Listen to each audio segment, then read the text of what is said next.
दोस्तों, welcome back to total toys 2। तो फिर से स्वागत करते हैं हम आपका एक और नई वीडियो में। आज की वीडियो में हम करने वाले हैं दो आरसी टॉयज के बीच में फाइट। एक हमारा टॉयज होने वाला है आरसी डाई कास्ट और दूसरा हमारा होने वाला है बैटमैन रेसिंग कार। दोस्तों, इन दोनों के बीच में फाइट होने वाली है जो कि बहुत ज़बरदस्त होने वाली है, इसलिए आप वीडियो को लास्ट तक जरूर देखना, आपको बहुत मज़ा आएगा। तो जल्दी से इन दोनों बॉक्स को ओपन कर लेते हैं और चला कर देखते हैं हमारी दोनों कारों को। लेट्स दोस्तों, पहले हमारी बैटमैन जो जैबियट की कार है उसको ओपन कर लेते हैं जल्दी से।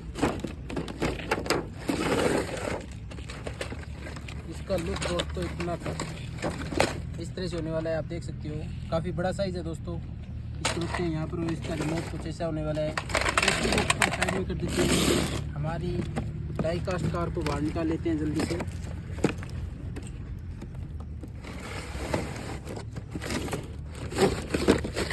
हमारी डाई कास्ट कार कुछ इस तरह से होने वाली है जो कि एक खतरनाक लुक लग रहा है। तो इसका रिमोट भी काफ़ी बड़ा है दोस्तों। तो इन दोनों के बीच में आज हम फाइट कराएंगे, देखेंगे कौन सी कार जीतती है। आप कमेंट में बताना आपको कौन सी ज़्यादा कार अच्छी लगती है।